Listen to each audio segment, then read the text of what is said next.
बच्चों नमस्कार। मैं सीपी सिंह हाजिर हूँ। आज बच्चों मैं आंकिक प्रश्नों की बात करूंगा कि जो उस दिन पढ़ाया था कि जो कोशिका होती है, क्यूबिक यूनिट सेल होते हैं, उसके परमाणु कोनों पर स्थित होता है, फलकों पर स्थित होता है और केंद्र पर स्थित होता है। तो भिन्न भिन्न परमाणु हैं। यदि किसी प्रकार का कोई परमाणु है वो कोनों पर स्थित है और दूसरा परमाणु फलक पर स्थित है या कोई केंद्र पर स्थित है, तो उसका सूत्र क्या होगा, तो कैसे आंकिक प्रश्न आते हैं, उनकी प्रकृति आप देख लो। पेपरों में आएंगे तो आप आसानी से कर सकते हो। तो इसमें यहाँ पर मैं 2-4 क्वेश्चन आपको बोर्ड में समझा रहा हूँ और आप लोग कोशिश करना तो अच्छे से समझ में आ जाएगा। प्रश्न है, ए और बी परमाणुओं की एक फलक केंद्रित घनीय व्यवस्था में ए सेल के कोनों पर उपस्थित है और बी फलक केंद्रों पर उपस्थित है, तो यौगिक का सूत्र बताओ। बहुत सिंपल सवाल है बच्चों, इसका बहुत सिंपल सवाल है। तो लिखेंगे यूनिट सेल में क्यूबिक यूनिट सेल में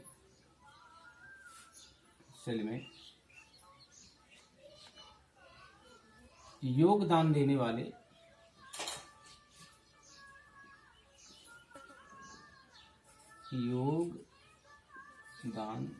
वाले या यौगिक बनाने में सहायता करने वाले, योगदान देने वाले परमाणुओं की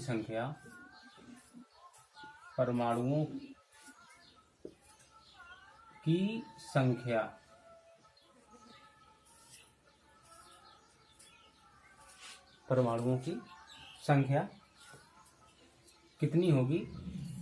अब देखो, ए कहां पर है, कोनों पर है, और बी कहां पर है, फलक पर है।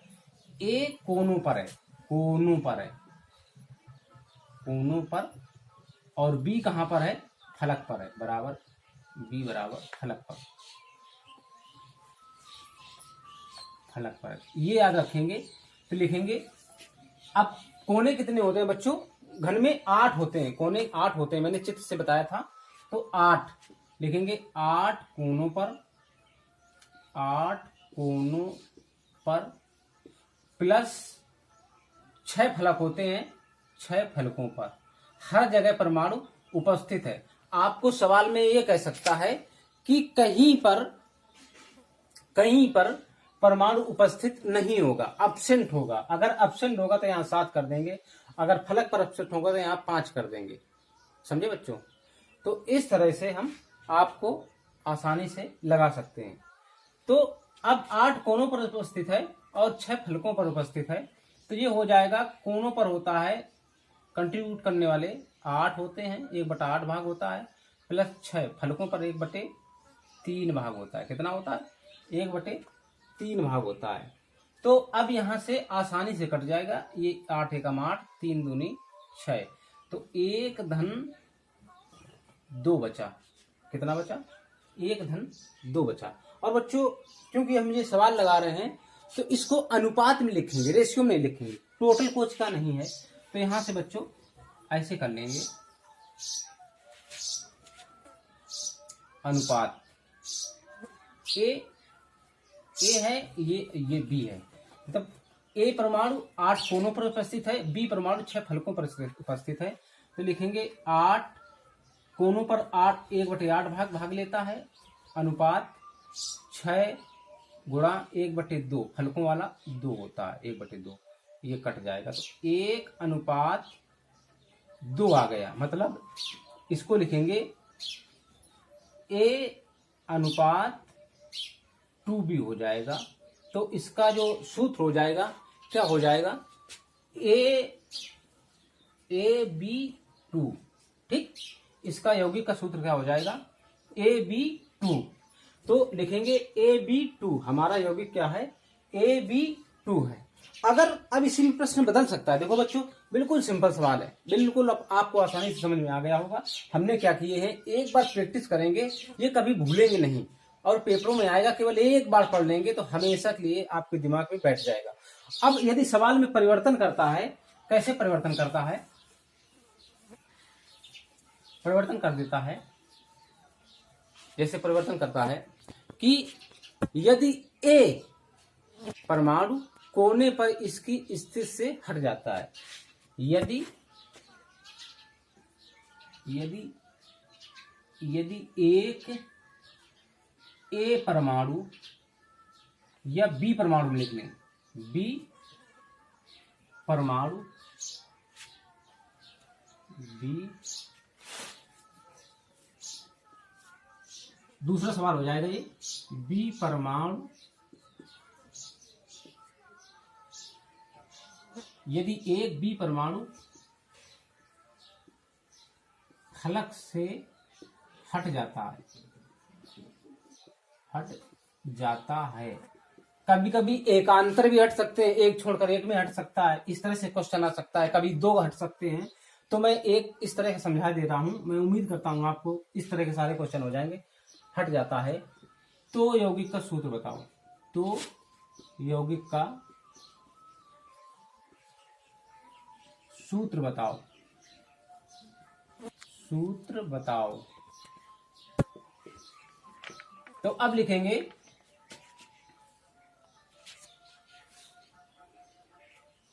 यूनिट सेल में या यौगिक में,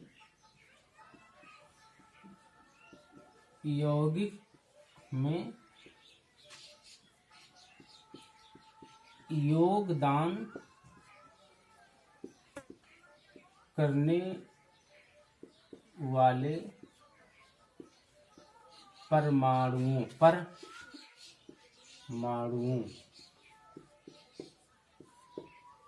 का अनुपात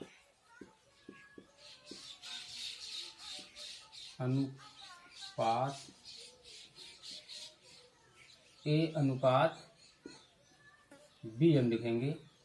तो ए कहां पर है, ए कोनों पर है, कोनों पर कितने हैं, 8 के 8 हैं, केवल बी वाला जो है जो फलक पर है वो एक कम हो रहा है। तो कोनों पर कितने होते हैं, 8 परमाणु होते हैं, 8 कोनों पर अनुपात 5, एक हट गया बच्चों, तो यहां बचे 5 फलकों पर इस तरह से।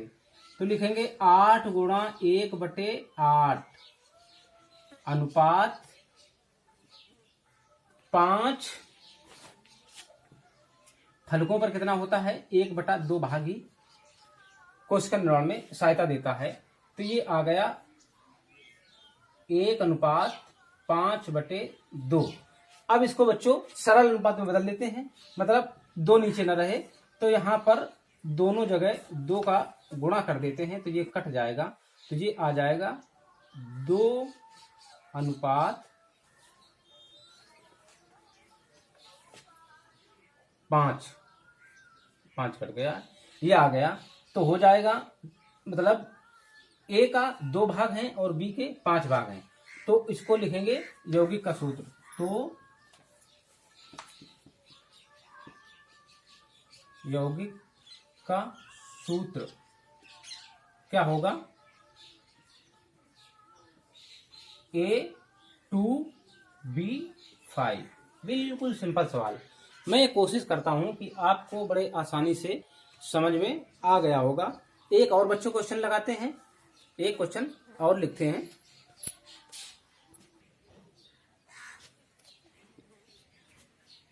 बच्चों अगला क्वेश्चन है, घन से निर्मित एक इकाई सेल जिसमें ऋणायन बी, मतलब ऋणायन बी प्रत्येक कोने पर तथा धनायन इकाई सेल के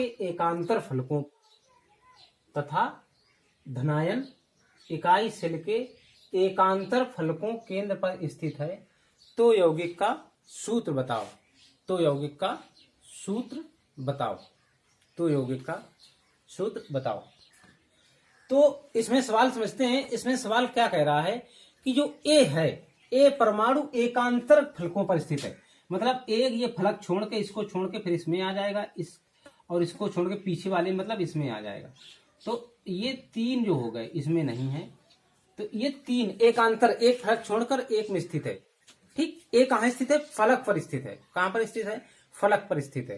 कैसा स्थित है, एक फलक छोड़कर एकांतर, एक का अंतर रखकर स्थित है। तो ए की संख्या कितनी हो जाएगी? सेल निर्माण में ए की संख्या कितनी हो जाएगी? 3 फलकों पर स्थित है, एकांतर क्रम में स्थित है, तो 1/2। तो ये आ गया 3/2। मतलब बी कितना भाग है? 3/2 भाग कोशिका निर्माण में सहायता करता है, तथा बी का योगदान किसके? कोशिका निर्माण में योगदान कितना हो जाएगा? 8 कोनों पर उपस्थित है। ये कहीं भी एकांतर नहीं है, पूरे का पूरे स्थित है, तो हो जाएगा 1/8। अब इसको ऐसे काट देंगे तो बचेगा 1। तो लिखेंगे इसको कि ये ए है, ये ए है और ये बी है, तो लिखेंगे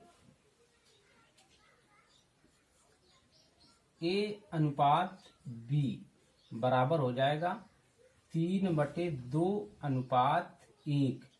अब इसको ऐसे कर देंगे तो ये हो जाएगा, या 2 का गुणा कर देते हैं, इसमें 2 गुणा कर देंगे, जैसे 3/2:1, इसमें 2 गुणा कर दिया, इसमें 2 गुणा कर दिया, और ये बटे 2 है, 2 से 2 कट गया, तो ये आ जाएगा 3:2।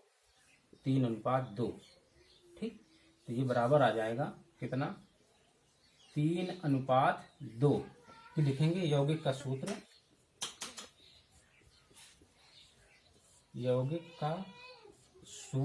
कितना हो जाएगा? सूत्र कितना हो जाएगा? ए अनुपात बी, तो ये कितना भाग है? 3 और 2, तो ए मतलब A3B2। ठीक, ये आपका उत्तर हो गया। तो इस तरह से ये प्रश्न हुआ। अब हम आगे बात करते हैं हम कि जो कोशिका होती है उसके घनत्व में, परमाणु की त्रिज्या में एक संबंध है, तो उसके संबंध की बात हम करते हैं। तो संबंध जो आता है तो उसमें बात करते हैं। तब तक ये क्वेश्चन आप उतार लीजिए।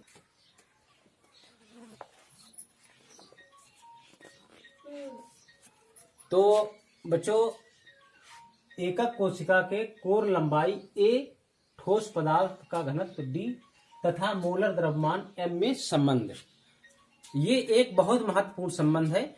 इससे संबंधित न्यूमेरिकल आते हैं, तो आप न्यूमेरिकल कर पाएंगे जब सूत्र अच्छी तरह से समझ पाएंगे। तो हम शुरू करते हैं कि कोशिका की कोर लंबाई a, पदार्थ घनत्व d तथा मोलर द्रव्यमान m में क्या संबंध होता है। तो इसके लिए पहले हमें कोशिका का आयतन पता होना चाहिए। ठीक, जब आयतन पता होगा तो मोलर द्रव्यमान पता हो जाएगा। एकक कोशिका का द्रव्यमान पता हो जाना चाहिए, पूरी कोशिका का द्रव्यमान पता होना चाहिए। ठीक, तो हम घनत्व लगा देंगे। घनत्व का फार्मूला होता है द्रव्यमान बटे आयतन। तो इसके पहले द्रव्यमान बटे आयतन मतलब एकक कोशिका का द्रव्यमान पता होना चाहिए और एकक कोशिका का आयतन पता होना चाहिए। 2 चीजें पता होनी चाहिए, तब हम कोशिका का क्या घनत्व ज्ञात कर सकते हैं, कोशिका का घनत्व ज्ञात कर सकते हैं। तो एकक कोशिका का आयतन कितना होगा बच्चों? आयतन कितना होगा एकक कोशिका का? लिखेंगे या यूनिट से लिखा, एकक कोशिका का आयतन कितना होगा? कोर की लंबाई a होती है, तो लंबाई गुणा चौड़ाई गुणा ऊंचाई। ठीक, घन का आयतन a क्यूब होता है, और जो हमारी कोशिका होती है वो भी घनाकार होती है, इसलिए एकक कोशिका का आयतन कितना हो जाएगा? a क्यूब हो जाएगा। अब एकक कोशिका का द्रव्यमान, एकक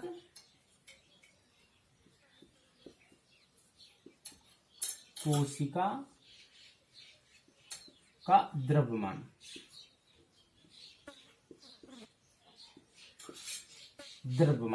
एक कोशिका द्रव्यमान। तो द्रव्यमान क्या होगा कि एक कोशिका में या एक कोशिका में परमाणु संख्या गुणा एक परमाणु का द्रव्यमान।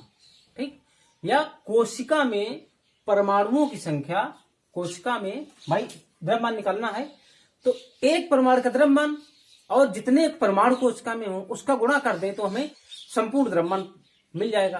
तो लिखेंगे एकक कोशिका में, एकक कोशिका में परमाणु संख्या, परमाणुओं लिख दें, परमाणुओं की संख्या गुणा एक परमाणु का द्रव्यमान, एक परमाणु का द्रव्यमान। इसको कैलकुलेट कर लेंगे तो हमको क्या मिल जाएगा, एक कोशिका का मतलब पूरी कोशिका का, जो एक कोशिका छोटी सी होती है, पूरे का द्रव्यमान मिल जाएगा। तो हम इसको बच्चों Z से दर्शाएंगे और इसको हम M से दर्शाएंगे। तो ये हो जाएगा एकक कोशिका में परमाणु संख्या को Z गुणा इसको M, ये M हो गया। तो इसका इतना आ गया, ठीक। लिख लेंगे जहां Z इक्वल टू एकक कोशिका में उपस्थित परमाणुओं की संख्या, एकक कोशिका में उपस्थित परमाणु संख्या तथा M बराबर एक परमाणु का द्रव्यमान, तथा M बराबर एक परमाणु का द्रव्यमान। अगर इसको मोलर सांद्रता से दर्शाएंगे तो कैपिटल M हो जाएगा। क्या हो जाएगा, कैपिटल M हो जाएगा, ठीक है। यानी इसको लिख सकते हैं मोलर सांद्रता रूप में Z इंटू M। अब बस इतना बेटो आ गया, हमको आयतन आ गया मेरा और द्रव्यमान आ गया। लिखेंगे अतः कोशिका का घनत्व, लिखेंगे अतः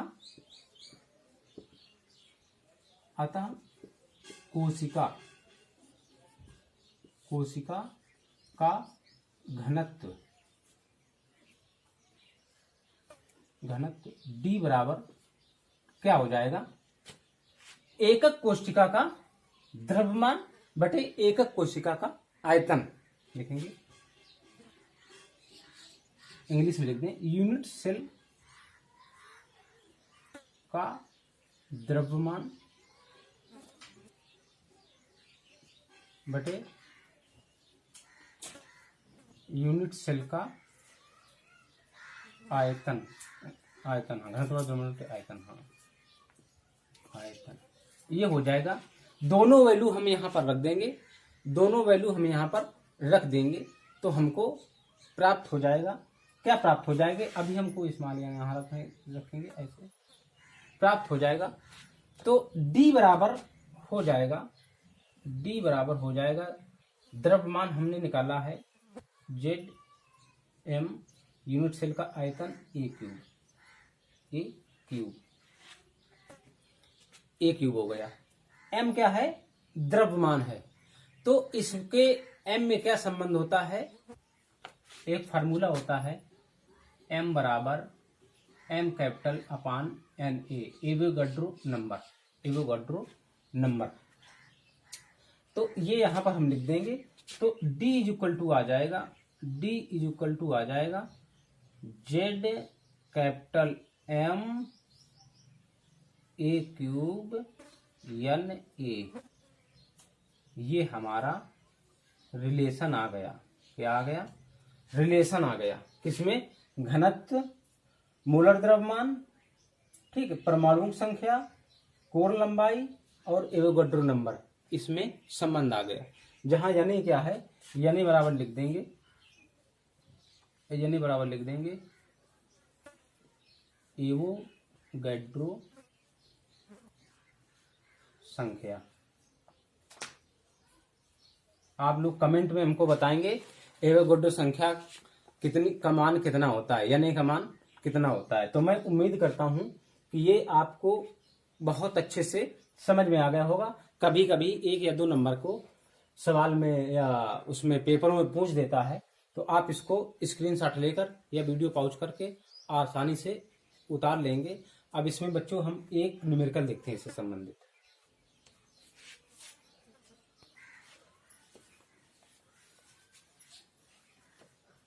ये बच्चों क्वेश्चन है, आंकिक सवाल, जो अभी मैंने सूत्र बताया उसी से संबंधित क्वेश्चन है, क्वेश्चन है, तो है क्या कि एक तत्व कोशिका की संरचना अंतःकेंद्रित है, अंतःकेंद्रित बीसीसी है, अंतःकेंद्रित बीसीसी है। कोशिका के कोर की लंबाई 288 पिकोमीटर है, पिकोमीटर है, तथा तत्व का घनत्व 7.2 ग्राम प्रति सेंटीमीटर क्यूब है। ज्ञात कीजिए 208 ग्राम तत्व में कितने परमाणु उपस्थित होंगे, कितने परमाणु उपस्थित होंगे। तो उसी तरह निकालना है बच्चों, एकक कोशिका का आयतन हमको निकालना है। आयतन के बाद इस एकक कोशिका के आयतन में एकक कोशिका की संख्या निकालेंगे, मतलब उस आयतन में कितने परमाणु उपस्थित हैं उसको हम निकाल लेंगे। इसके बाद हम आगे सॉल्व कर लेंगे। तो हम सबसे पहले लिखेंगे एकक कोशिका का आयतन, एकक कोशिका का आयतन तो लिखेंगे एकक कोशिका का आयतन।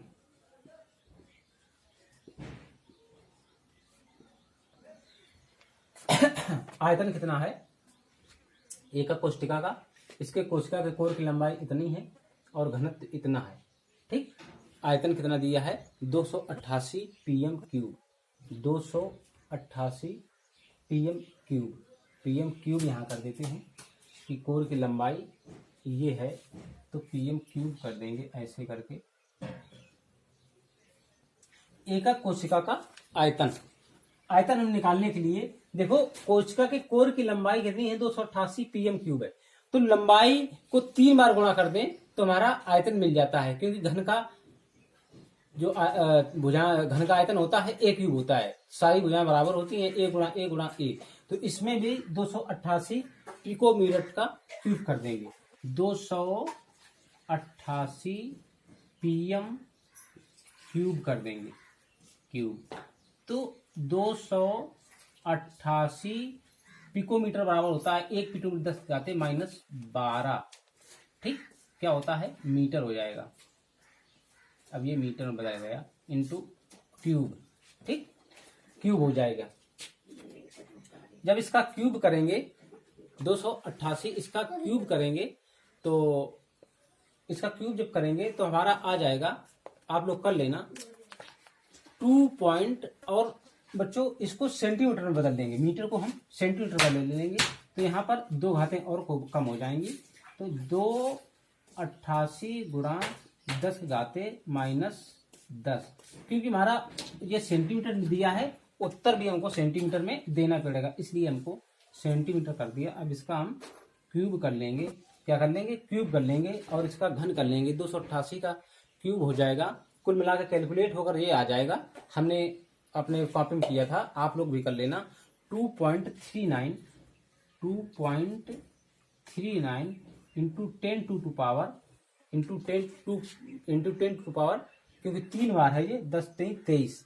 ठीक है, और इसका भी दशमलव बढ़ेगा, तो इस तरह से हो जाएगा 10⁻23 सेंटीमीटर क्यूब। ये हमारा आयतन आ गया, महत्वपूर्ण चीज आ गई। अब 208 ग्राम तत्व का आयतन कितना हो जाएगा 208 बटे घनत्व हमको दिया है। ठीक है, क्योंकि आयतन बराबर होता है द्रव्यमान बटे घनत्व, तो लिखेंगे 208 ग्राम तत्व का घनत्व बराबर हो जाएगा द्रव्यमान बटे आयतन, क्या द्रव्यमान बटे आयतन, तो 208 ग्राम है बटे ये 7.2 ग्राम प्रति सेंटीमीटर। ठीक, इसको नहीं लिखेंगे, बाद में हमको इसको लिख देंगे। तो बच्चों जब इसको कैलकुलेट करेंगे तो कैलकुलेट करने पर इसको आएगा 28.88 सेंटीमीटर क्यूब। ठीक, 28 ये प्रति सेंटीमीटर है तो सेंटीमीटर ऊपर चला जाएगा, तो ये आ जाएगा 28.2 सेंटीमीटर क्यूब, क्योंकि ये सेंटीमीटर है तो नीचे हो जाएगा ग्राम, ऊपर सेंटीमीटर चला जाएगा, तो क्या आ जाएगा सेंटीमीटर क्यूब आ जाएगा।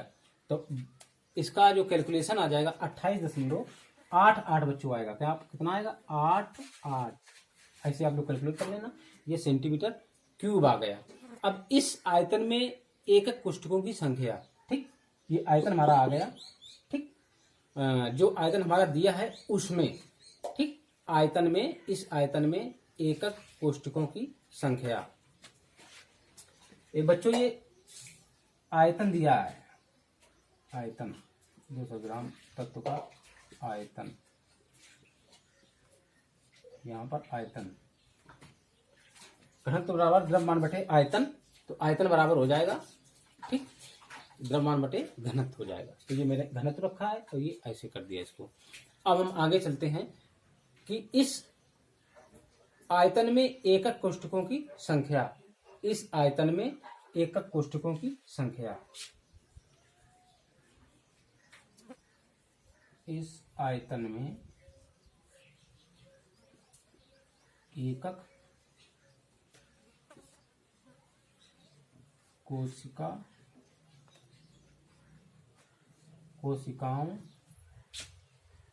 की संख्या, कोशिकाओं की संख्या बराबर क्या हो जाएगा? 28.88, मतलब ये वाला 28.88, ये 28.88 बटे 2.3, ठीक, ऐसे इसकी संख्या निकाल लेंगे। तो ये हो जाएगा 28.88 बटे कितना? 2.39 गुणा 10⁻23, 10⁻−23। तो ये आ गया हमारा। अब इसको जब कैलकुलेट कर देंगे तो आयतन में एकक कोशिकाओं की संख्या आ जाएगी। कितनी आ जाएगी? एकक कोशिकाओं की संख्या आ जाएगी। तो उसमें से हम गुणा करके 208 ग्राम निकालना है, तो उसमें 208 ग्राम गुणा करके हमारा क्वेश्चन आ जाएगा। तो इसको जब कैलकुलेट करेंगे बच्चों, आएगा 12.08 10⁻23। क्या आ जाएगा जी? 12.08 गुणा 10⁻23, 10⁻23। ये ऊपर जाएगा तो प्लस में हो जाएगा, तो ये हो जाएगा 10 बच्चों 23, 23 हो जाएगा। ये कितना हो जाएगा? 23 हो जाएगा, ठीक। तो अब इसको समझ लो आप, 23 हो जाएगा। तो अब आगे इसको लगाते हैं। इतना हमको मेटना पड़ेगा, बोर्ड की साइज थोड़ी छोटी है, तो हम इसको क्वेश्चन मेट के हम यहाँ पर इसको लिख लेते हैं। आगे वाला क्वेश्चन जो आगे साल करना होगा, महत्वपूर्ण हमारा पॉइंट आ गया। अब लिखेंगे, चूंकि बीसीसी कोशिका में, चूंकि बीसीसी यूनिट सेल में 2 परमाणु होते हैं। कितने होते हैं? 2 परमाणु होते हैं। मैंने बताया था टोटल योगदान देने वाले परमाणु संख्या। तो लिखेंगे, चूंकि बीसीसी यूनिट सेल में 2 परमाणु होते हैं, 2 परमाणु होते हैं, ये 2 परमाणु होते हैं। तो जब 2 परमाणु होते हैं, अतः 208 ग्राम तत्व में परमाणुओं की संख्या कितनी हो जाएगी? 208 ग्राम तत्व में परमाणु की संख्या 2 गुणा, क्योंकि 2 परमाणु होते हैं, 2 गुणा और जितने ये कोष्टिकाएं आई हैं, एक कोष्टिकाएं आई हैं, तो उनका गुणा कर देंगे, टोटल हमको परमाणु संख्या पता चल जाएगी। लिखेंगे वो क्या कहते हैं, क्या लिखेंगे? 208 ग्राम तत्व में परमाणुओं की संख्या, 208 ग्राम तत्व में परमाणुओं की संख्या, परमाणुओं की संख्या बराबर हो जाएगा 2, क्योंकि बीसीसी में 2 परमाणु भाग लेते हैं, बारे इस आयतन में एकक कोशिकाओं संख्या। लिखेंगे 2 गुणा एकक कोशिकाओं के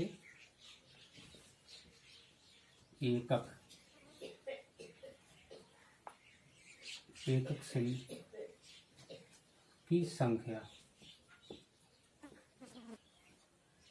तो ये हो जाएगा 2 गुणा कितना 12.08, ठीक, ये हो जाएगा 12.08 गुणा 10 के घाते 23 गुणा 10 के घाते 23। जब इसको बच्चों कैलकुलेट कर लेंगे तो हमारे कुल परमाणुओं की संख्या आ जाएगी। तो इसको कैलकुलेट करने पर आएगा 24.16 आएगा। 12 दूनी 24 होता है और 8 दूनी 16, तो सीधे आ जाएगा 24.16, 12 दूनी 24 और 8 दूनी 16 गुणा 10 के घाते 23 परमाणु। तो 208 ग्राम में 208 ग्राम तत्व में परमाणु संख्या कितनी होगी? इतनी होगी। तो इस तरह से इसके सवाल आते हैं। आप लोग प्रैक्टिस करना। अगर कोई सवाल नहीं आता है तो कमेंट बॉक्स में इसको लिख के सेंड कर देना हमको, तो मैं उसका उत्तर या अगले चैप्टर में या अगले घंटे में हम आपको पीरियड में ये जरूर बता देंगे। तो आज इतना ही बच्चों। आप लोग ज़्यादा से ज़्यादा इस चैनल को सब्सक्राइब करिए। आपका अपना चैनल है। आने वाले दिनों में हम और भी बहुत से टॉपिक, बहुत से प्रकरण, बहुत से विषय लेकर आएंगे। हमारे एक शिक्षक टीम तैयार हो रही है, तो मैं कंपटीशन लेवल की भी आपको कोचिंग दूंगा। मेरा एक Tathagat education channel competition level में भी उतरेगा। बहुत बहुत धन्यवाद। Thank you.